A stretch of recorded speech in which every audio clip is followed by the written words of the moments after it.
안녕하세요. 오토카 매거진입니다. 우선 간만에 올렸던 XM3에 대한 영상이 너무나 뜨거운 반응을 해주셔서 정말 감사드리고요. 그리고 구독과 좋아요를 정말 감격스럽게 좀 많이들 해주셨어요. 이틀 사이에 좀 이런저런 진전이 좀 많았는데요. 정말 너무나 감사드리고, 제가 요즘 몸이 좀 많이 안 좋아서 지금 목 쪽이라든지 그런 데가 부어가지고 약간 발음들이 부정확합니다. 그렇기 때문에 좀 부정확한 발음이라든지 그런 부분에 대해서는 좀 양해를 바랄게요. 네. 우선 신차 SUV 3파전이 기대가 되는 가운데 현대 셀토스의 시작으로 쉐보레 트레일블레이저가 증폭시켰으며, 마침내 준준형 SUV 삼국시대를 열 XM3가 곧 출시를 앞두고 있습니다. 이번 영상에서는 XM3의 이때까지 내용들을 토대로 재원 비교를 해보겠습니다. 익스테리어와 인테리어는 풀옵션 기준으로 말씀드릴게요. 우선 XM3의 퓨어 LED 헤드램프와 주간 LED 주행등, 르노 특유의 전면부 모양인 라지에이터 그릴과 함께 유연한 모습을 보이고 있습니다. 또한 다른 어떠한 것들을 불문하고 가장 도드라지는 특징은 바로 쿠페처럼 잘 뻗어 내려오는 리어라인을 말할 수 있겠죠. 후면 리어램프의 모습은 SM6나 QM6보다도 더 잘 다듬어진 외관으로서 르노 특유의 패밀리룩을 선보입니다. 다음은 컴팩트 사이즈의 SUV에 럭셔리함을 추구하고 유행시킨, 그러면서 가격 또한 상승시켜버린 장본인인 셀토스. 전면부엔 기아 패밀리 그릴인 호랑이코 그릴을 중심으로 양옆에 직선을 강조한 LED 헤드램프와 그릴 위쪽으로 위치한 직선의 주간 LED 램프가 선보이는 센스 있는 모습으로 소형 SUV 치고는 높은 가격대임에도 불구하고 굉장한 히트를 쳤습니다. 우선 직선적이고 무언가 굉장히 투박해 보이면서도 미래지향적인 디자인을 선보인 셀토스. 차급에 비해 럭셔리한 모습을 보이지만 여러 유튜버들 사이에서 보였듯이 외부 마감 재질에 대해선 원가 절감이라는 말들이 종종 있었죠. 리어 부분 역시 직선을 강조하는 램프와 차 크기에 비하여 더 커 보이는 가로 배치형 디자인을 채택함으로써 보이는 크기가 더 커 보이도록 디자인 것이 특징입니다. 마지막으로 차를 떠올리면 광고 음악부터 생각나는 바로 그 차. 네, 트레일블레이저입니다. 반복적인 훅구송 음악을 들을 때 어깨가 절로 들썩일 만큼 차 역시도 핫한데요. 셀토스보다 크고 XM3보단 약간 작습니다. 재원적으로 그래 보이고 실물은 차이가 거의 없을 정도로 큰 차이가 없죠. 우선 전면부는 커다란 그릴에 자리 잡고 있고 그 위아래로 잘 나뉘어져 디자인적 요소를 더한 느낌입니다. 팰리세이드의 과한 그릴 디자인보다는 좀 더 정리된 디자인으로서 좌우엔 시트로행의 각투스가 유행을 시킨 주간 주행등이 헤드램프처럼 위치해 있고 안개등 자리에 헤드램프가 위치해 있습니다. 언뜻 보면 비슷해 보일 수가 있으나 그보다 더 정리되고 다듬어진 디자인으로서 새 종류로 출시된 트레일블레이저의 각 모델마다 서로 다른 차별성을 두었습니다. 특히 RS 모델은 전면부와 후면부에 그 RS라는 T를 내줌으로써 그 RS만의 매력을 보였는데요. 액티브 모델은 오프로드를 좋아하시는 분들께 매우 매력적인 트림이라고 생각합니다. 액티브 전용 휠이 존재하고 전고는 XM3나 셀토스보다도 약간 더 높으며 리어 범퍼 하단 디퓨저 부분에 변화를 주어서 외관상 구별을 해놓은 게 특징이죠. 하지만 리어 램프 부분은 이전에 LF 스와타의 페이스리프트 그 버전의 리어 램프처럼 약간 밋밋한 면이 없지 않아 있는데요. 하지만 전체적인 부분에서 분위기를 해치거나 그러하지 않는 적당한 타협점으로 한 것 같고요. 또한 준준형 SUV급에서 최초로 전동 트렁크까지 선보인 만큼 나름 차별화를 두었습니다. 네, 익스테리어는 여기까지 하고요. 내부 인테리어를 이제 보겠습니다. 풀옵 기준으로는 내부 인테리어는 개인적으로 XM3가 가장 좀 더 돋보인다고 생각을 합니다. 무엇보다도 디지털 클러스터 계기판엔 다양한 정보와 내비게이션 및 화려함을 담았고, 이젠 르노 삼성만의 특유의 오래된 인테리어 구조 방식이 아닌 좀 더 정갈하고 깔끔한 내부 구조 방식을 채택했으며, 태블릿을 연상하는 세로형 내비게이션도 하나의 트레이드 마크가 되어버렸죠. 뒷좌석 공조 부분의 하단 부분엔 고속 충전을 위한 포트가 존재하며 편의성을 높였고, 앰비언트 라이트 또한 과하지도 않는 이 차급에 어울리는 정도로 잘 넣은 것 같습니다. 하지만 뒷좌석의 리클라인 기능 등 상세사항은 아직 밝혀지지 않아 전하긴 따로 어렵고요. 다음으론 어두울 때 더욱 빛이 나는 셀토스의 실내.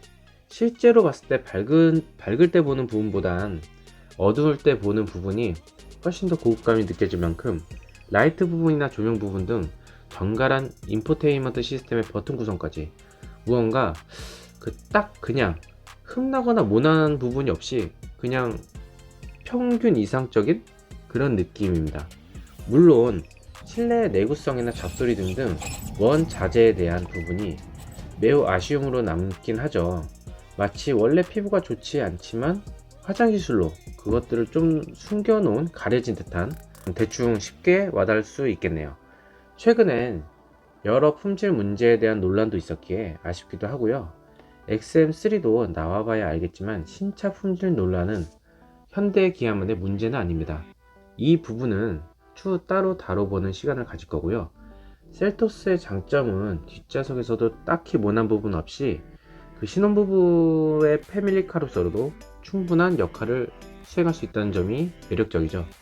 국내 제조사답게 동아시아인들이 좋아할 만한 요소들을 두루두루 갖추었습니다.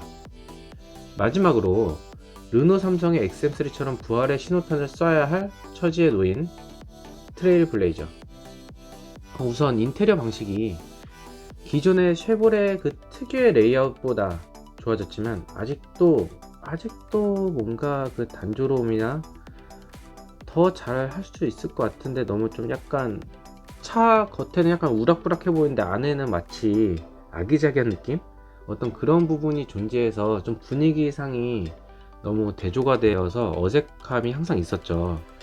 하지만 미국차 특유의 실용성과 단조로움을 바탕으로 있을 건 다 있습니다. 클러스터의 아쉬운 부분은 정보창이 작은 것이 약간 아쉽긴 하지만 운전하는데 지장은 없어 보이고, 다만 비상등의 위치라든가 최근의 인포테인먼트 시스템은 운전자의 눈높이에 맞춰서 조금 올라가는 추세이긴 한데, 그에 반하여 약간 시각적인 불편함이 있을 수 있죠. 하지만 이러한 불편함을 없애기 위하여 스카우터 방식의 HUD를 넣었습니다. SM6의 HUD는 그 스카우터처럼 이렇게 딱 올라오긴 하는데 폰트가 굉장히 작아요. 이거 보다가 사고 날 것 같은 느낌이 들거든요. 하지만 SM6의 폰트보다는 좀 더 크고 자연스러운 정보를 주기 때문에 큰 불편함은 없을 것 같습니다. 그리고 또한 2열 부분의 아쉬움은 바로 2열 공조 장치가 없다는 점인데요. 원가 절감인지 어떤 건지 잘 모르겠으나 두 차에 비하면 그 암레스트 뒤쪽에 이제 2열 공조 장치가 보통 뚫려 있기 마련인데, 그것에 비하면 좀 조촐하게 보입니다. 다음은 차의 제원을 비교해 보려고 합니다. 우선 XM3 전장은 4570mm로 셀토스라든지 트레일블레이저보다 더 깁니다. 티가 날 정도로 약간 더 길고요. 그리고 전폭은 1820mm로 마찬가지로 나머지 두 차에 비해서 더 큽니다. 그리고 전고 부분은 쿠페형 SUV라서 그런지 좀 더 날렵한 모습을 강조하기 위하여 제일 낮아요. 1570mm고요. 휠베이스는 셀토스와 트레일블레이저보다도 더 깁니다. 2700mm. 이렇듯 실제 크기는 투싼처럼 C 세그먼트, 컴팩트 세그먼트에 대한 크기인데, 이것을 B 세그먼트로 포지션을 위치해 놨죠. 이제 르노 삼성이 좀 이를 많이 갈고서 이제 배수진을 친 듯한 느낌이 들고요. 다음 이 SUV에서 가장 많이 팔리고 그리고 나왔을 때도 그렇고 굉장히 핫한 셀토스는 다 많이 아시겠지만 전장이 4375mm로 트레블레이저와 XM3보다도 약간 더 작습니다. 그리고 전폭은 1800mm, 마찬가지로 가장 작고요. 그 전고는 1600mm로 트레블레이저랑은 64mm 정도가 차이가 납니다. 휠베이스는 2630mm로 휠베이스 또한 가장 좀 작은 편이고요. 우선 가장 작지만 이런 소형 실내 어떤 구성이라든지 그런 레이아웃 부분에서는 가장 럭셔리함이 보이지 않을까 싶습니다. 물론 원자재에 대한 재질감은 제외하고요. 마지막으로 트레일블레이저입니다. 전장은 4411mm, 전 폭은 1808mm로 가장 큰 XM3보다 약 12mm 정도가 차이가 나고요. 전고는 미국차답게 제일 높습니다. 1664mm고요. 휠 베이스는 XM3랑은 약 80mm 정도가 차이 나요. 8cm 정도가 이제 차이가 나는데 2640mm입니다. 이 급에서 8cm 정도는 생각보다 꽤 큰 차이죠. 3개의 차종의 재원을 알아봤고요. 그 다음은 엔진 부분, 파워트레인 부분을 볼게요. 우선 XM3는 1.3 터보 가솔린만 재원이 먼저 나왔어요. 이것을 기점으로 이것만 말씀드리겠습니다. XM3 1.3 터보 가솔린, XM3의 최고 출력은 152마력이고요. 최대 토크는 26kg, 그리고 변속기는 7단 DCT, 그리고 구동 방식은 전륜 구동의 2륜입니다. 4륜은 옵션으로도 없어요. 이 부분이 가장 아쉬움이 큰 부분이기도 합니다.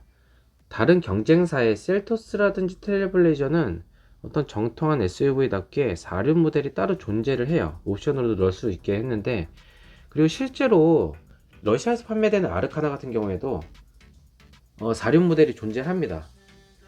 토션빔을 넣고 4륜을 넣어서 조향을 좀 더 잘 월등히 잘 하게끔 그런 기술력을 가진 게 르노의 기술력이거든요. 마찬가지로 탈리스만도 마찬가지로 토션빔이 유럽에서는 토션빔이에요. 토션빔이지만은 이것을 4륜으로 묶어 가지고 약간 이 바퀴가 이렇게 틀 때 나머지 뒷바퀴의 각도도 똑같이 틀어지는 그러한 점이 기능이 있었는데, 우리나라에 오면서 현지화 가격이 너무 좀 비싸다 보니까 이제 좀 절감하는 부분에서 없어지고 AM 링크가 대체된 부분이었죠. 여튼 이렇게 이륜밖에 존재하지 않는다는 점 알아두시기 바랍니다. 그리고 복합 연비는 미공개지만 지금 현재 예상이 드는 게 약 한 12.7에서 13.3km이지 않을까 하는 예상을 하고 있어요. 이 엔진이 1.3 터보 가솔린 엔진이 지금 현재 벤츠에 A클래스 세단이 나왔죠. A클래스 이제부터 해치백 모양이지 어떤 SUV의 모양은 우리나라에서 약간 그렇게 많이 팔리지가 않으니까 세단 모양으로 A클래스가 나왔습니다. 그리고 굉장히 좀 핫한 이슈들을 끌고 있고요. 그 엔진과 같은 엔진이에요. 서로가 어느 누구가 뭐 엔진을 제공을 하거나 그런 개념이 아니라 MOU 형태로 협력적 관계를 맺어서 공동 개발을 하고 공동적으로 같은 차종에서 쓰게끔 그렇게 개발된 엔진이기에 굉장히 좀 기대감을 갖고 있는 엔진이기도 하죠. 네, 다음은 셀토스 1.6 가솔린 터보와 1.6 디젤 엔진이 있고요. 최고 출력 1.6 가솔린 터보 엔진은 177마력이고요. 1.6 디젤 엔진은 136마력입니다. 최대 토크는 가솔린은 27kg, 디젤은 32.6kg로 타사에 비해서 좀 더 cc가 높은 만큼 좀 더 월등한 토크감을 보여주고 있죠. 변속기는 7단 DCT 변속기를 채택하고 있고요. 구동 방식은 전륜 구동 및 4WD, 즉 4륜을 제공을 하고 있습니다. 복합 연비로는 가솔린은 12.7kg, 그리고 디젤은 17.6kg로 지금 측정이 되고 있습니다. 이렇듯 셀토스가 가장 이 급에서 엔진의 cc가 제일 높죠. 디젤 모델도 있고, 그래서 그런지 최고 출력 부분에서는 낮지 않나 싶고요. 그리고 가솔린 터보가 1.6 가솔린 터보인데 토크가 약간 XM3의 그 최대 토크랑 거의 차이가 안 날 정도로 좀 약간 그 부분은 아쉬워요. 하지만 워낙에 지금 많이 팔리고 있고 그러한 점에서 충분히 이 셀토스만의 매력을 어필해서 이 한국 시장에 먹혔다는 점이 팩트인 거죠. 네. 그리고 마지막으로 트레일블레이저 엔진을 볼게요. 트레일블레이저는 1.35 가솔린 터보와 1.2 가솔린 터보를 제공을 하고 있습니다. 최고 출력 1.35 가솔린 터보는 156마력이고요. 1.2 가솔린 터보는 139마력입니다. 최대 토크는 1.35L가 24.1kg, 그리고 1.2 가솔린 터보가 22.4kg으로 이 중에서 이 나머지 경쟁 차종 중에서는 가장 좀 토크감은 낮아요. 아무래도 왠지 연비 위주의 세팅인 것 같기도 하고, 또 하나는 변속기 자체가 하이드라마틱 9단을 넣었고요. 1.2 가솔린 터보에는 CVT 무단 변속기가 들어갔기 때문에 9단을 넣었다는 점에서 좀 생각보다 놀라웠죠. 하지만 단수가 그렇게 다단화인 만큼 단이 빨리빨리 바뀌어지면서 연비 위주의 어떤 그 주행 감각을 보이기 때문에 아무래도 토크감이 좀 상대적으로 떨어지지 않았나 싶은 생각도 듭니다. 그리고 구동 방식은 전륜 구동 및 셀토스와 마찬가지로 4륜을 제공하고 있고요. 복합 연비로는, 복합 연비는 지금 예상하는 것이 가장 좋아 보여요. 1.35L가 13.2kg, 오히려 1.2 가솔린 터보가 13kg입니다. 그리고 서스펜션 부분으로는 XM3 리어 서스펜션은 토션빔입니다. 지금 여기에 보이는 이미지가 아르카나의 그 가운데 보다시피 이제 연결해주는 4륜 구동의 이 축을 연결해주는 게 보이죠. 마찬가지로 이렇게 아르카나에는 4륜이 존재하는데 여전히 2륜만 존재하는 이 XM3가 좀 많이 아쉬울 따름입니다. 다른 재원이라든지 특별하게 설명을 할 건 아직 없어요. 이 토션빔이 어떤 구조의, 새로운 구조의 토션빔인지, 아니면 뭐 저기 쉐보레처럼 제트링크라는 명명을 하여 어떤 약간의 변화를 준 건지 잘 모르겠으나, 아직까지는 별다른 말이 없는 것으로 보아서 그냥 일반 토션빔으로 생각을 하고 있습니다. 네, 그리고 셀토스의 리어 서스펜션은 하위 트림은 토션빔이고 최상위 트림은 멀티링크를 제공하고 있습니다. 이 부분이 좀 가장 매력적으로 다가오긴 한가 봐요. 특히 좀 한국 사람들에게는 토션빔 하면 굉장히 좀 싼 재질의 어떤 그런 부분으로 생각을 하고, 그리고 저가형 차량에게만 존재를 하는 그런 이제 서스펜션 구조라고 생각을 하기 때문에 그런 부분이 있고요. 또한 SM5도 마찬가지였죠. 이제 원래는 SM5도 유럽에서 토션빔이었는데 4륜이 존재했고요, 대신에. 하지만 국내로 넘어오면서 SM5 지금 말하는 거는 2세대 흔히들 말했던 조스바 SM5를 말하는 겁니다. 넘어오면서 이제 우리나라 시장에서는 맞지 않는다 하여서 닛산 멀티링크를 달았습니다. 그러다 보니까 SM5 이제 뒷부분, 리어 부분을 보면은 약간 뒤가 꽁충, 살짝 엉덩이가 들린 듯한 이런 모습으로 있어요. 그게 토션빔에 그 기반한 차체로 만들어져서 이제 레티튜드로 판매가 되었었는데, 억지로 이제 쑤셔 박아서 약간 엉덩이가 살짝 올라간 듯한 느낌의 형상을 하고 있죠. 여담이었고요. 마지막으로 트레일블레이저 리어 서스펜션은 하위 트림은 셀토스와 마찬가지로 토션빔입니다. 하지만 상위 트림에는 토션빔이긴 하지만 토션빔 기반 제트링크라는 명칭을 사용하고 있는 서스펜션을 보여주고 있어요. 이전에 영상에서 설명했다시피 이 제트링크라는 것은 예를 들어 SM6의 AM링크라고 해가지고 이제 충격 흡수를 이제 모터 같은 걸 달아서 하고, 약간 그걸 전자식 댐핑처럼 약간 뭔가 그 조절감을 주면서 좀 더 승차감이라든지 고속주행의 안정성을 높인다라는 말을 했는데요. 그것보다도 차라리 아예 할 거면은 이런 식의 토션빔 변화를 주는 게 맞다고 생각을 해요. 영상에서 보시다시피 이러한 구조를 갖고 있기 때문에 조금 더 거덕면에서는 낫지 않나 싶습니다. 그렇기 때문에 XM3의 그냥 통짜로 된 토션빔에 대해서는 약간 아쉬움이 따르긴 하지만, 과연 이것을 어떻게 상쇄시키고 어떠한 판매량으로 이어질지는 이제 출시가 되고 나서야 알겠죠. 과연 XM3가 나와봐야 알겠지만은, 우선 셀토스는 가장 먼저 나와서 이미 한번 휩쓰고 간 자리에 흔적을 남겨 놓았고요.